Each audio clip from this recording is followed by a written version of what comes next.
In a world of podcasts, one rises in the night to destroy them all. The elder god in an ocean of noise, the Cthulhu of the airwaves.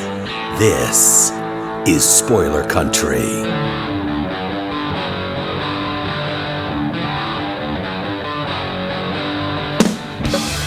All right, everybody, welcome again to another episode of Spoiler Country. I'm doing this one on the road today. Let me restart this because it looks like it just started recording. All right, everybody, welcome again to another episode of Spoiler Country. Today on the show, we have a treat for you guys. I have a good friend at the Comic Jam who has been instrumental in bringing new folks to the jam and getting people excited about making comics and getting people jazzed about what we do. That man's name is Christian De Matteo. And Christian has an artist friend named James Lyons. And James is also just a rad dude, completely amazing guy. And they're both here to talk about their new book, which is an anthology called Containment Breach. And let's hear it. Thank you, Casey. Thank you for having us on the show. I got to say right off the bat that the Comic Jam is one of the coolest things I have ever been involved in. I am having so much fun with the weekly strips. And James and I have done a couple together, and thank you for having us as part of that. I love it. Oh man, it's always fun to get people who not only get what we're trying to do, but also just people that are confident in what they do. So, and James, I know I destroyed your last name. What is your last name? I don't know that I've ever seen your last name. It's actually easy. It's Lines, like bus lines. Okay, cool. James Lots? Lines, like drawing the line? Lines, like lines. Yeah, like so Lines is your last name. Yeah, it's actually, I could tell you a whole boring story about it. It's actually shortening of a old Huguenot / French name. So, which was cool. Originally De Leon, which is a province in France, but that goes way back to like the 1500s. The American version is Lines. That's crazy. My dad's side of the family has been in America since I traced it back to 1641. That is wild. That's so cool. One of the original founders of Hempstead, Long Island. Okay, cool. How far back it goes, but yeah, it's a very strange name. Everyone always wants to say Linus or Lions or something. It's just Lines. Actually, that's how I got a nickname in high school. My driving instructor came in and started yelling Linus when he was doing attendance, and he's saying Linus. And of course, all my friends picked up on that, and I was Linus for the rest of my high school. Sorry. I'm sorry. Well, I always thought it was a reference, I'm Jimmy Lyons, I draw stuff. Yeah. That is I didn't. We've been partners for at least 5 years, if not 6.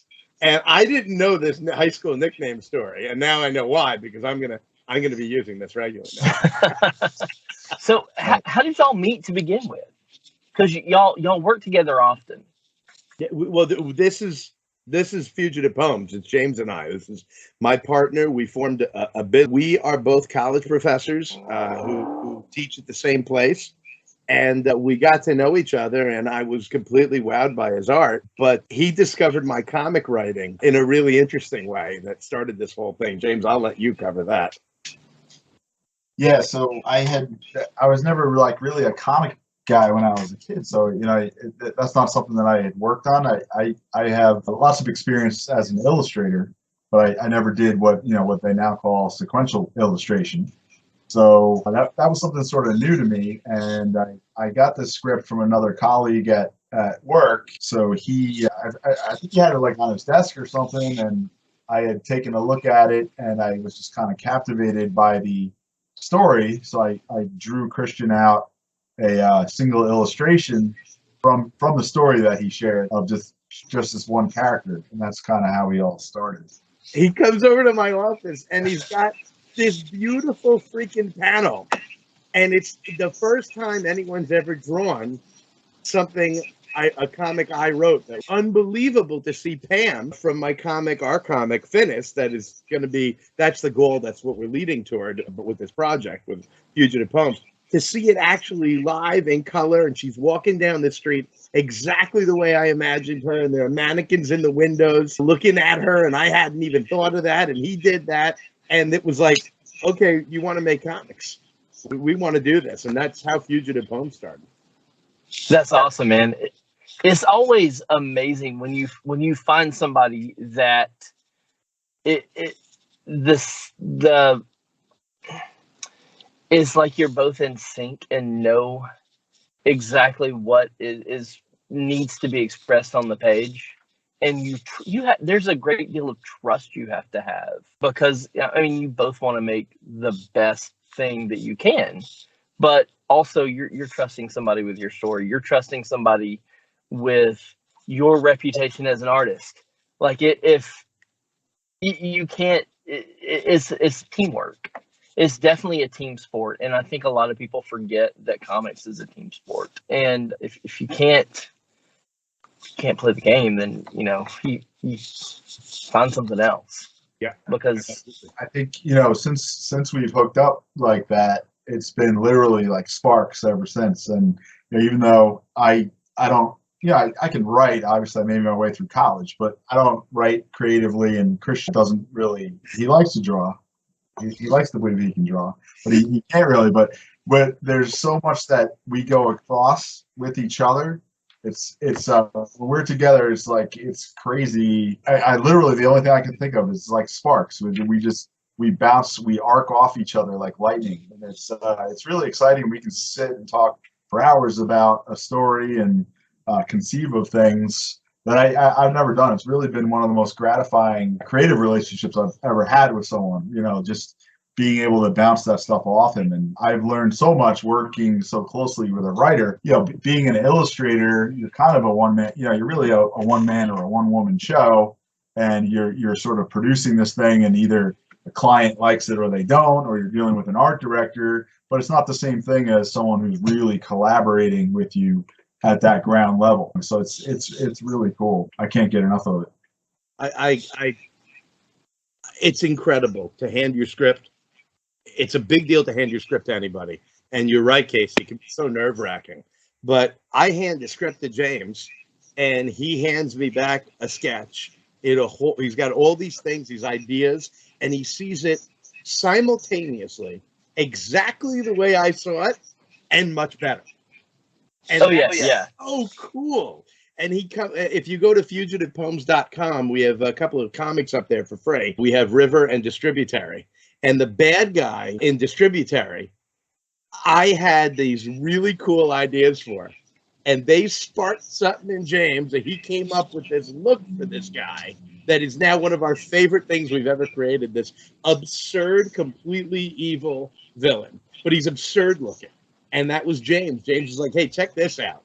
And the hey, check this out is what we do all the time together. And I know, now that I've gotten so much further into the comic world, I am so aware how lucky I am to have a partner. To have, hey, we work together. I write something. I know who's going to draw it. He comes up with something. He knows who's going to write it. I see that that's not a common thing. I didn't even know that when we first started. So I'm so grateful for James. That's awesome. And so you guys at fugitivepoems.com, yeah, you have some stuff to for free to read. Tell me about your YouTube channel. So we recently started a YouTube. I had an idea. We got a Kickstarter, which we'll talk about, going on. And while we were putting it together, it's a comic anthology that we've made. And I had this idea. I said, video content is huge. Why don't I do interviews with the different contributors to the book? And I had an ulterior motive here. We're working with these incredibly talented people, and I'm too Italian not to meet them. I didn't I gotta see and talk to these people, If I can't, hug them and make them food, I at least got to talk to them. And so I said to James, I said, what if we did Containment Breach 3-minute meets. And they'd be quick 3-minute interviews to get to know the people. We put them up. And James says, I love that plan. And you, because he talks to me really nicely, and you are the only weak link in the plan. I said, how do you mean by that? And he says, there's no way you can only talk for 3 minutes. And he was 100% right. They're like 16, 20, 25 minutes. I think the shortest one we found so far is about Kevin Lynch of Lynch Lettering. Great guy. Him and I couldn't stop talking. And we had such a great time. So they're now called Containment Breach, not 3-minute meets. And we're releasing a couple every week. And we would love it if people would go to the Fugitive Poems channel on YouTube and subscribe to us. Yeah, so and if you get us to a certain number, we can actually change the channel name from Numbers and Letters, and we'd just be grateful for that. But yeah, every week we're releasing 3 or 4 interviews with contributors to our book, and these are fascinating people, all of them indie, some of them never before published, and they should have been published eons ago, and they're fascinating to listen to. And I'm so lucky to work with them. We actually got quite a few contributors from the comic, so we got some regular people like Gabe Martini on there, and I think I'm saying his name right. Great guy, such a professional, such a pleasure to work with. Who else came from the Brian Beardsley? Oh yeah, Brian Beardsley is fantastic artist. They both are, Gabe and Brian, immensely talented. My first comic with the Comic Jam was the theme Deep in the Woods, and I got paired with Gabe, and it was his second one he'd done for the Jam. And we are currently working on our third for the Jam. Oh, that's awesome. Yeah. And anytime I get paired with him, I'm ecstatic. And that says something, because I've loved everyone I've worked with at the Jam. But Gabe and I had a great time. And so when this book was coming together, we actually had somebody drop out. They were unable to do it. And I was like, what are we going to do? And I went, I got a guy. And he's clutch, man. I reached out to Gabe, and he had never been in an anthology before. He was so excited, and wait till you see his story. It is stellar, absolutely stunning. Oh, Azim Lyons, also in our book. Another very talented writer. Oh, he's great. And he worked with C.S. Garcia Martinez, not a jammer, but an amazing artist. Awesome, yes. Awesome. And so what's the underlying theme of this anthology? Can we get into that a little bit? Sure. James, you want to grab that? Yeah, so the second round, so this is actually Containment Breach 2, the sort of theme is Myth Reborn. So we shot around the ideas of, I think it was either Myth Reimagined or Myth Reborn. We like the reborn status on it. And the idea is to take sort of common mythology. Doesn't have to be like ancient Greek mythology. It can be something like modern myths or something like that, and then just sort of take it and run with the idea and sort of switch things around, possibly switch characters around, make your own take on it. And we also provided, each of the groups kind of came up with their own prompt for the stories, and then we kind of mixed and matched those and gave those to groups. And then Christian and I also sort of played matchmaker and matched up the writers with the artists, and in some cases some colorists and letterers as well. So it's basically a whole bunch of stories based on myth, everything going back from ancient Greek mythology all the way up to stuff that could be that just happened to you, sort of Twilight Zone stuff. So it's a big match, and there's a whole range of stuff and styles in there, which is really cool. I've actually been having so much fun laying out I do the book layouts. So I'm sitting in InDesign laying out the book, and there's just so much in there. I really think it's too much for, it's what was the page count, Christian? We just figured it out. So I've been saying it was 145 plus. I had to change on the Kickstarter to 155 plus. Now nice. It's going to be 164 pages. Yeah. Holy smokes. Yeah, and it's an incredibly, so you can get the book on Kickstarter. We funded, by the way, in 36 hours, which that's amazing. Yeah. And we've been going steadily since. $20 is the physical, $10 for digital, $20 for physical. And then we have all these others, including, I'll show you this, This is our second comic anthology. The first one was a thing that happened randomly. I was talking to Matt Queen, an incredible artist on Twitter, at Matt J Queen, about something. I threw an idea out, and an hour later he wrote a comic for it. And I said, "How quick do you think we could do this? What if Fugitive Poems puts this out? Would you want to?" So we put out Containment Breach Volume 1, Quarantine Crime. It was on Gumroad. It is on Gumroad and on Comixology, but it had never been printed. So we did an incredibly limited print run, and there's a legacy level on the rewards on the Kickstarter where you can get Volume 1 and Volume 2, especially handy if you're OCD like me and you don't want to have Volume 2 on the shelf without the number 1 next to it. And this is our first book that we ever did. And it was incredible. So actually, we've got a lot of great people in here. It was small though, and this time I wanted to like go double the size, and I think we're quadruple. Oh my gosh! So you're new to doing anthologies and self-publishing. What are some challenges that came up that you were not expecting? Ooh, that's a good question. We I'm asking mostly for myself because I need to know this shit. I think the anthology was, first off, there was no we haven't come up with a horror story yet. I think some of it is stuff that we were a little naive, or some of the artists that we have are a little inexperienced, but we also, some people really shine through and kind of came through. Like I hate to keep why not give Gabe all the props that he deserves? I'm going to call him a kid just because I'm an old man.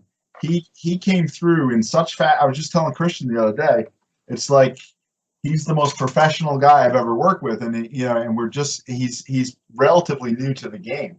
So people have really surprised us and stepped up. Yeah. Holy crap, Jack Van Thom. Yeah. Oh yes. Oh my gosh. We had 2 people actually drop out because of personal reasons, and when that person dropped, I reached out to Jack, and Jack and it was like the 11th hour. We were worried we wouldn't be able to get the story in the book, but Nicholas Doan had written this really good story. And Nicholas, I may have just said your last name wrong, forgive me if I did, but he had written this great story. We really wanted it in, and Jack just came out swinging. And Kevin Lintz at Lintz Lettering, and Jack is at real _ Jack VT on Twitter. Kevin lettered it, and Jack drew it, and it's gorgeous. And that's the other thing. I know I'm sorry it's not quite answering your question, because another beautiful thing that happened is watching these writers who we match made, which was one of my favorite things that we did. Holy cow, these teams came together, and we got to watch via email because I'm the editor-in-chief and Mark Capitelli is our senior editor. So there were all these different steps to the process, and just watching, no egos, just these minds. One thing we had to figure out with the anthology that James and I were just talking about is that we need to be more careful about the page count and knowing how many pages somebody's comic is, because he's laying it out now and he's like, oh, I wish I'd known some of this sooner.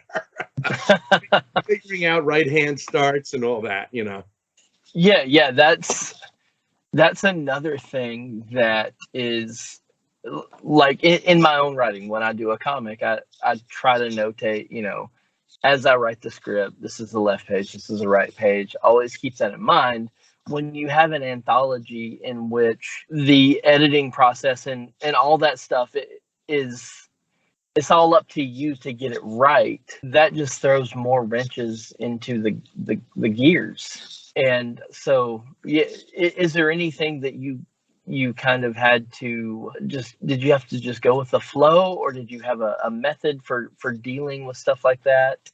Or was it just like, we'll figure it out? Well, we had a couple of guys that gave us advice. Doug Wood gave us advice, sort of apart from the producer. It's not a good comic term, but kind of like the producer sense, which Christian handled a lot of that. And we also, people. Some of the other issues coming up is that we also relied on. Is it TKO Comics? Do I got that right? TKO. Cool. No, not TKO. Oh, come on. A Canadian company. Is it TO Comics? TO.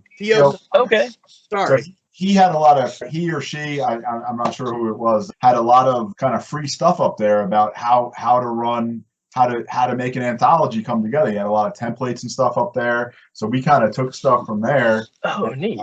Passed that out because, you know, as you know, probably from the jam, there's people have a very different ideas about like how things work. A lot of comic book people they're self-starters, right? So they, they might have a day job and they do this great artwork and stuff, but they don't know as much about the formatting and that kind of stuff. So we relied on some of that and some of my experience. You know, I do have experience with print and so forth, sort of bringing people all into at least the same ball field so they could play together and, we could get a professional package out. I'm actually pretty proud. We were able to get Containment Breach 1 up within 2 weeks. We got it approved, and we being somewhat naive for this first book, we're like, well, let's put it in there and it'll happen, and there it is. But then we found out that sometimes it can take like 6 months to get your stuff approved to get it up on Comixology. We ended up getting it up there in 2 weeks. I think it's just because I have that background in print, so I kind of knew the pitfalls of improper resolution and stuff, and a lot of the younger people these days, they only think in terms of putting it on a screen. They don't really think of print stuff anymore. So that's just, a bit more of that sort of magic. I think the gray in my beard paid off there because I kind of I can talk and understand the print aspect and not, and had to sort of, so some of the people had to get them to come along that, okay, we're not just looking at it on the screen, and that, the differences in qualities and resolution and so forth really does make a world of difference when you look at it in print, So that was sort of a learning curve. And I think next time I'll prepare more kind of learning materials for that, or, not everyone needs it. Some people, they just say, okay, yeah, I understand. But other people, it was like, okay, so, what is this? What do I have to do? And then I think for the next time around, I'll make it so it's a bit more accessible beforehand. But this issue, though, is kind of cool, too. One of the goals of Fugitive Poems is to raise people up that are not there are these incredible artists out there that are incredibly professional, but they've never been published. And we have a number of people in the book who this is the first time they're being published. So it's really cool to be also, for James particularly, and I edited a lot of scripts. Mark Capitelli's our senior editor. He was amazing working with people that we're educating people as we're educating ourselves as well. And we're also helping them get out there and get published. And the stuff that James did, because people would come up to me and they're like, what page size are you looking for? And I'm like, age? The size of the page? I don't know. I'm like, all right, well, here's James's email address. But, when you want story advice, come to me. But we've learned a lot, and then we've been able to help these people out, these other artists who may have had a harder time getting into other places without this knowledge, but their talent is through the roof. And I've been so excited about that. We've got, John Jack was in the first Containment Breach. He's another jammer, and he's in the new one doing a story with Michael Flanagan. We're so lucky to have met so many great people and have met so many people who submitted that ended up being amazing. And we're all learning a ton. And thank God for James's understanding of making a book, though, because he's really put it together. Yeah, I mean, that's one of the goals of that. That's one of the reasons why we created Fugitive Poems, is because we're like 2 steps above those other people, if that even. We just want kind of all the boats to rise together. Yeah. And that's why we started with these anthologies. We're learning. We also want to give opportunities, to people that are either new, or we got some guys that have been doing it, forever, and we really want to kind of make ourselves into someone that people can bring their unrealized talent to, and then we can get it into books and get it out in front of people. That's one of the more kind of long-term goals of Fugitive Poems, is really helping out people that don't know what to do, or they have that pile of artwork or scripts or whatever it is in their closet, and they're not really putting it out there. We want, because they might not know how to do it. So we want to be approached by people who are like that. Of course, we prefer people with lots of talent, which we have a lot in this book. That always helps, but that's really what we want, is to be able to kind of make everyone rise with us, and not have Fugitive Poems be more than just about Christian and I. Have it be that sort of group. Well, all our fellow fugitives, all the indies out there working to get their work out. We've got so much gratitude to pay forward. James just mentioned Doug Wood. I mean, Doug Wood has... Doug's a great guy. Has taken so much time to talk to us about things. And Doug said to us, make sure you get editors. And I'm like, I don't know if we need editors. He's like, get editors. And I got to tell you, I love everyone in our book, but artists are a pain in the ass to chase down sometimes. Not for the editors. And the other person I gotta say we're so grateful to is Jordan Patrick Fenn, who has, we let him, because we want to keep learning. He's got Death Kanji, which is an unbelievable graphic novel, and you should reach out to him, everyone, and grab that, and Hellcraft. And we had him be our editor. And it was an incredible experience to have someone else editing our stuff, and we learned while we were editing other people, and it's just this incredible process. But Jordan's another guy that took time out to Skype with us and give us advice and let us ask stupid questions, and we want to keep paying that forward. That's awesome. That's awesome.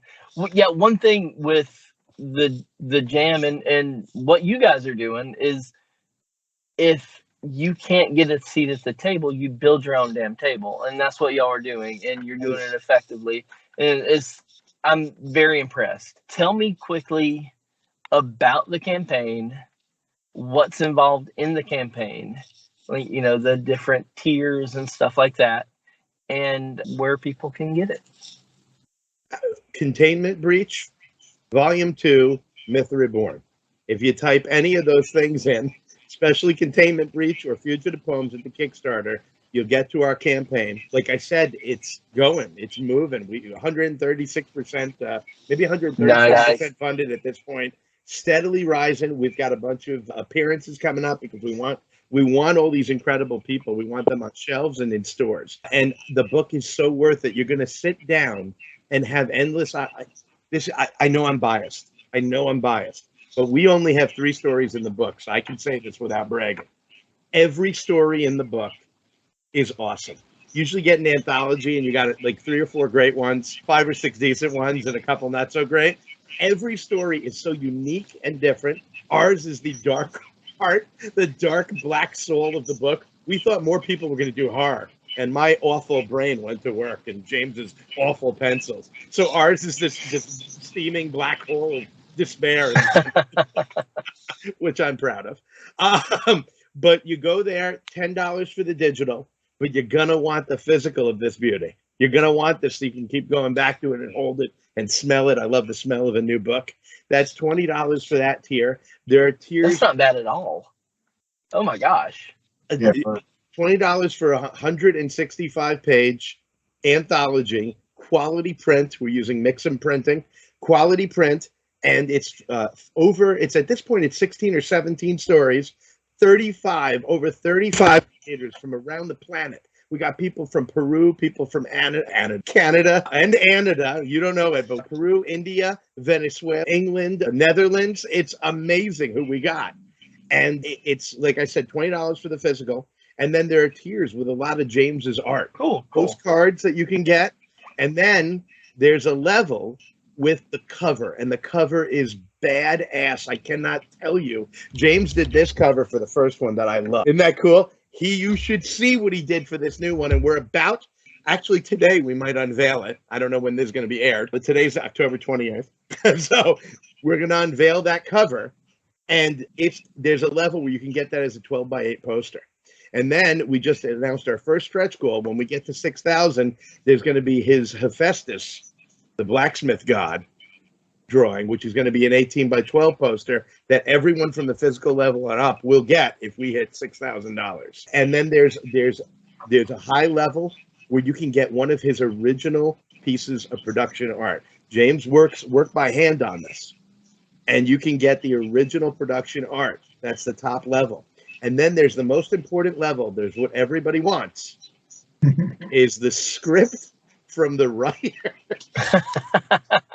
I put it up as a joke. because we were figuring out the rewards, and I'm like, do you realize, James, that these are all about you? Nobody gives a crap about the writer. So I've got a level where if you back at that, I will print the script out and sign it for you. I actually have 2 takers so far. That's awesome. I'll make sure to print it out on nice printing paper, because Christian would just give you the pulp stuff that he's got in his closet. Be nice. I've considered adding a tier for, if you pay this amount, I will give you a personalized haiku on the inside of the cover. Just something to try and sweeten the deal a little bit, because like, I'm a writer, man. I have no talent outside of that, and that is minimal at best. But so Hey, I write on the can, and my artist just, slaves away at his writing desk and does an amazing job. But seriously, I'm the weak link in the chain. Same. So I've got a comic coming out at the Comic Jam that I did with Peter S. and it's for the Witch's Return theme, and I draw them out while I am writing, and that's my art right there. Nice. And the people at the artists at the Comic Jam have figured out what James has known for years, that I do this. I mean, I have a stack. As I'm writing, I'm drawing to figure out the layout. And James will be like, hey, if you got any drawings I could use for reference, and he's just using them to make fun of me. And now he's got a collection like I'm his slow kid, and there's the drawings you so jam and figured it out. And I team up with a new artist, and they're like, so do you have your sketch of it? They're great. Well, guys, I'm so stoked about Containment Breach Volume 2. You guys out there at home, get on Kickstarter now. You still have quite a few days left on your campaign. It is fully funded, so if you back this campaign, you will get your book. And it's just $20 for a physical copy. You can get digital if you want to. Physical copy, oh my gosh. That is a thick-ass book. You could stop a burglar with it. You guys go out there, get this book. And where can they find you on the tweets? Oh, okay. So my handle's a pain in the butt. It's at CDM, Christian De Matteo, my initials, ETC, etc. It's stupid. I never knew I'd be using it for business. At CDM. Same with me, dude. I had no idea Robot C Guitar would be backwards. It took me so long to figure it out too. Oh yeah. I did that because like I do a lot of like political bullshittery, and I didn't want anybody like track me down on Facebook or something like. So y'all yell at local politicians and yeah. Mine is Jamlines 2112, and I don't know if you're old enough to get that reference, Casey. That the Canada band? No, Yes. 2112. Rush. Yeah, Rush. Yes. Excellent. I kind of started Twitter up with Christian, just a couple of years ago. I was more of an Instagrammer. So the person who owns Jamlines, which is the kind of name that I've been using for us, sold like 3 things back in 2010. Hasn't done anything with their account since, and that's why I can't get Jamlines. So I had to add in the 2112. Yeah. Oh no. Jamlines on Instagram, and then the big one to remember, and you can find both of us through it, is at Fugitive Poems on Twitter and on Instagram, at Fugitive Poems. And then we've got our website, fugitivepoems.com. Go over there, subscribe to us. Go to the Fugitive Poems YouTube page, subscribe to that. We have Matt Battaglia up right now, who just did Ghosts of the Carousel with Dauntless Stories. We've got an interview I did with him. We've got an interview with Matt Rowe, who just did The Eternal Dieback on Kickstarter. We've got an interview up with Sammy, who just put on Etsy, The Deeper You Go into the King's Woods. I hope I got that right, but it's a badass short comic. We got, who else do we have up there? Jeff Grant, who is a very cool dude, fascinating. We've got these videos up. They're great interviews about how these artists and writers work. They're fun. As you can see, I like to laugh, so they're a good time. And they're awesome people. So go there, subscribe to that, and get to our Kickstarter. So the YouTube channel is that's just being born. So there's only like a couple of videos up there. So if you like getting in at the ground level, that's sort of where also we'll be sticking our videos in there, the how-to videos. So we want to be able to, like I said, service people who need those extra steps and figuring out, whether from an artist point of view or a writer's point of view, we're going to have a lot of content up there. So get in there while it's free, and get those subscriptions. You can see all the people that are really contributing. You can see just the whole range of people that we have, different accents and everything. It's really cool to see how worldly we have become, despite being just two guys from New York, right? We got all these people from all over the place. There's really only like 6 videos up there, so it's just starting out. I think it'll be a real exciting thing for. Well, I'll be subscribing as soon as we get off here, man, because it sounds amazing. So I will put the word out on our various social media channels. So, man, you guys, it was such a good time talking to y'all. Y'all have a good afternoon. Containment Breach Volume 2. Get out there now and get it. It's on Kickstarter. It's live, fully funded. Get this. Christian and James, thank y'all again. Thank you, Casey. Thanks for having me. I tell you how cool it is to finally meet you. Thank you. Dude, same here, man. Dude, we'll be talking again, because I really dig you guys, and I'm glad to finally get to talk to you, and I hope to get to talk soon. Absolutely. Thank you, Casey. This is you. Y'all be well. All right. Bye-bye. Spaghetti! And we're back. That's right. We are back. Back in the saddle again. Well, I hope you guys really, really enjoyed that as much as we did making it for you. And if you like what you heard and you want to hear more, you got to go check out spoilerverse.com, because at spoilerverse.com we have a plethora amazing directors and artists of all walks of life, and editors and writers, and oh my God, are you a lover of comic books like we are? Then there's so many amazing people from the comic book world over at spoilerverse.com, and I highly implore you to go there and check it out. Yeah, and while you're there, you can check out all the other podcasts on our network, like Bridget Geekdoms and Funny Book Forensics and Haphazard Adventures and Nerds from the Crypt, and so many more.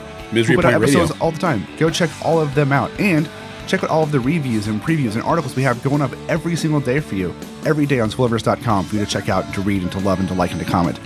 We have a store link. If you want to help support the site, you can do it 2 ways. One, go to our Patreon, which is patreon.com/spoilercountry, or go to our store link in the middle of the site there and get a t-shirt, a face mask, a hoodie, something, look fly as hell, and help support the site when you do that, because we get $1 or $2. And, maybe you want to talk to us. If you do, you can do it obviously on all the socials, but if you go to scpod.us/Discord, you can join our public Discord server and come chat with us all day long. I couldn't say it better myself, dude. There you go. You just mouthed out a ton of information at once, and really, I hope you guys enjoy what you're hearing, because we're working our butts off to bring it to you. We are. I guess there's only one left thing. Yeah, I'm gonna go with it. There's only one left thing left to do. What's that? In an oceans of podcasts, We are Cthulhu. as Cthulhu compels you to Spaghetti! Open the mind. and read more. Spaghetti!